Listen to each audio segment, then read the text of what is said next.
to share with you some writing. I've been writing on Substack, and it's something that I've really been enjoying. It's complemented the editing and the conversations and the process of being a podcaster, which has been 5 years now, and that's amazing. And I want to start to make an effort to connect with the audience more in different forums than the interview and the sharing of the shows. So this is my first live. So here we are.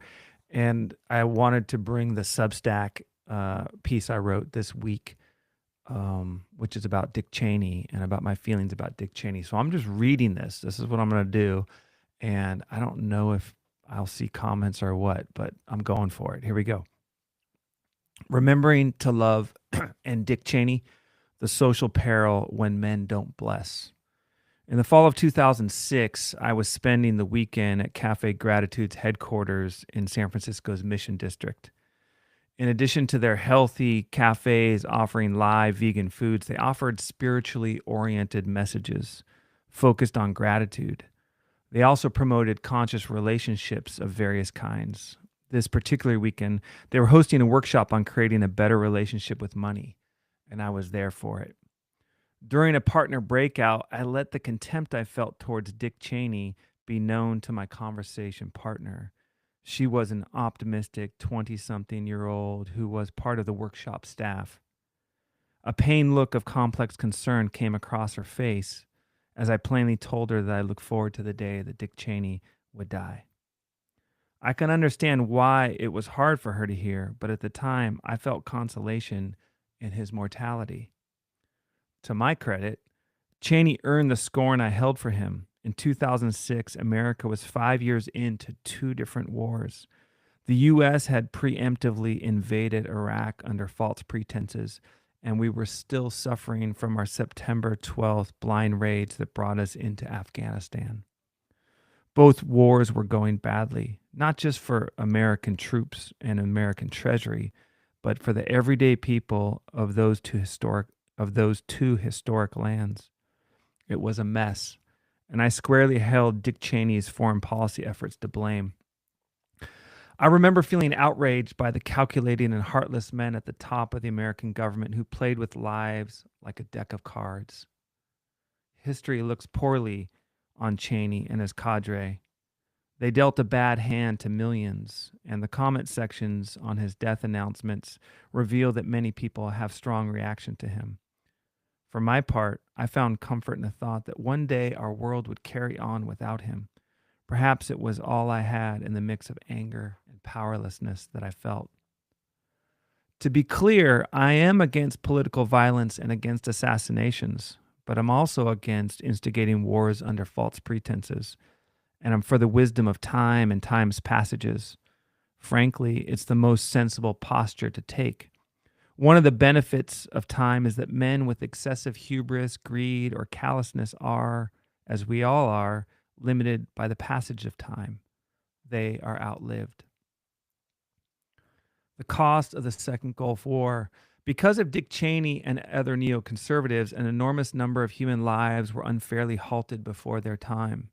The estimates of excess deaths from the Second Gulf War and Iraq begin at 450,000 and rise to more than 1 million. To put that in perspective, that would be the decimation of all the people living in Wyoming in the year 2006 at least once, if not twice over. The calamitous choice to deceive America into the war is a costly one, and it is the worst thing that has happened to America in my lifetime by an order of magnitude. Cheney, George W. Bush, Donald Rumsfeld, and Paul Wolfowitz were war hawks. They were dressing up as patriots. Let's see, is that right? They leveraged American superpower position, deciding to burn lives and treasury while dressing up as patriots. In so doing, they reduced the possibilities of what America could become. It wasn't just stolen lives abroad and troops from home. It was stolen futures, stolen potential. By knowingly lying about weapons of mass destruction, Dick Cheney and his crew's choices cursed the lives of innocents in the line of fire, but also those not connected to the war. Through their deceit, they unleashed an era of blood and death, and they also wasted resources, neglecting investments that could have fostered a more beautiful, blessed world. Imagine what the estimated 5 trillion dollars could have accomplished. As I write, it upsets me to recall the choices and the events. I understand why I carried a heavy dose of negativity toward Dick Cheney and team back then. With 20 more years of life experience since then, I can now see that underneath the outrage is a tremendous grief about that episode in our American story.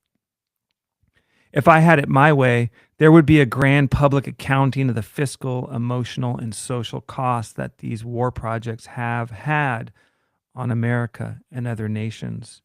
It would be a kind of truth and reconciliation ritual where the gravity of these events could be acknowledged in a way that would wash away the hurt, soften the anger, and also highlight the folly of letting those with dishonest intentions take the world into grand episodes of harm. We'd light a million candles along a river somewhere, sing songs of grief in English, Arabic, and Pashto, and vow to never let ourselves embark on such a tragedy again, if I had my way. The great cost that follows men who don't bless. If I were talking to my younger self caught up in this anger over what Dick Cheney brought about in the 2000s, I'd get curious about the contempt and what it was protecting. I know now that underneath those intense emotions and even the slight fantasy, I still can't imagine dancing on his grave or throwing a shoe at a statue of him, is pain. It is the pain that occurs when men, particularly those with influence and power, fail to appreciate the beauty and the sacredness of the world. When men like Cheney choose power, or men like Trump choose vanity, or men like Jeffrey Epstein choose gratification, or other men choose a small minded approach to our human saga, we know it. We know it because directly or indirectly it curses those around them. Harm befalls those nearby or those following after them, generationally speaking. We know what it looks like when men choose not to bless. They send young men and women to unnecessary wars to die, to be wounded, or become scarred. They sacrifice other people's well being so they can have something they believe that belongs to them, regardless of the impact. Politically, they vilify others to enrich themselves, and they prioritize partisan power structures over the common good. We can see that the words off there, that's still going on in today's political discourse is riddled with curses, not only by men, but often by men. The cursing does continue. Not surprisingly, the current American president is incapable of genuinely blessing others. It is both a tragic flaw and his malevolent superpower. He's really good at cursing those whose humiliation benefits him. Remember the Central Park Five, the young wrongly accused and damaged by Trump's culture war agenda?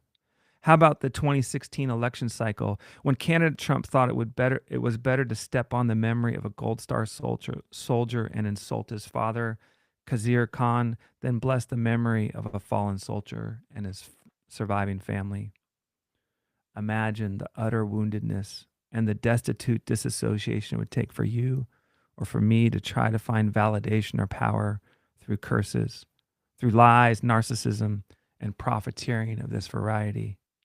When we reflect on what it feels like to be near men who curse rather than bless, we can see the risk to our own well-being. We can become unsteady in our hurt, righteous in our anger, and adamant in our disgust. We might notice that we want to see those men go away and get humiliated or return to their maker, as I once felt. It is timely to reflect on this past animosity of mine towards Dick Cheney's political influence because it cuts to the heart of something essential about a cohesive society and our American story. It raises the question, what are our leaders doing with their profile, power, and position? Are they blessing or cursing the world around them? And more immediately, what are each of us doing with our power and our position? Are we blessing or cursing the fraction of the world we each inhabit? When men bless. Let's pivot away from this tragic side of Dick Cheney's legacy and turn to the goodness that comes when men bless, I would like to share a brief story about an evening when I felt truly blessed by an older man. I was 20. It was the spring of 1992, and I made the 10-hour drive from Southern California to the Shinoa Retreat Center.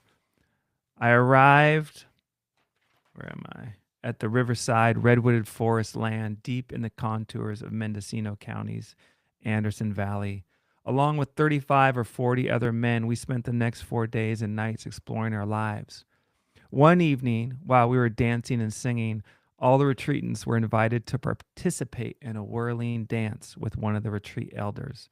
It was my turn to step in the circle, and I interlocked my hands with a man who became a dear friend, Brother Joe Kilikevich.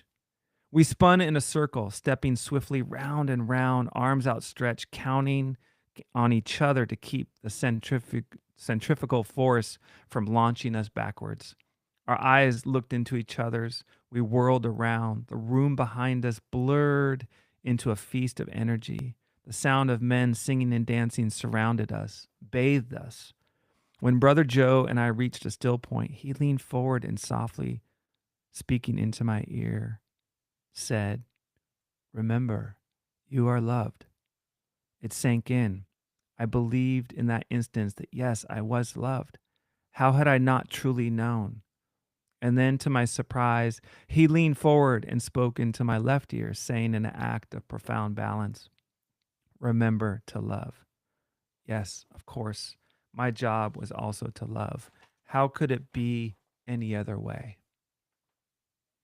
Learning the power in blessing. We should indulge ourselves and imagine for a moment that our country, especially the men of profile and influence, remembered again that their job is to bless life with a big heartedness. Their job is to dance, to remember that they are loved, and to remember to love. Imagine if they could feel, if we could all feel these twin truths, that we are loved and we are here to love. Coleman Barks translated Rumi's poetry in a way that calls us to the blessing way of this kind of life. The stars made a circle, and in the center we danced. Maybe if we remembered the stars, if we remembered the center, and remembered the dance more often, then we could unsubscribe from the political theater of ally and enemy. Perhaps we could then find our way to forgive each other, acknowledging the pain of the curses and adventuring toward forgotten blessings together. Maybe we could actually whirl together here on the earth in a way that would warm the coldest of hearts. Perhaps we could then stop electing men who curse and propagate nightmares of harm the way Dick Cheney and his ilk did just a generation ago. And maybe men like me can learn to move on from our outrages and not just outlive those men, but preemptively bless the men who would otherwise turn out that way. All right, that's it. That's what I got. I'm excited to see how this goes. Drop into the podcast, How Humans Work. Drop into the Substack, Jeff Z, substack.com. Have a beautiful day.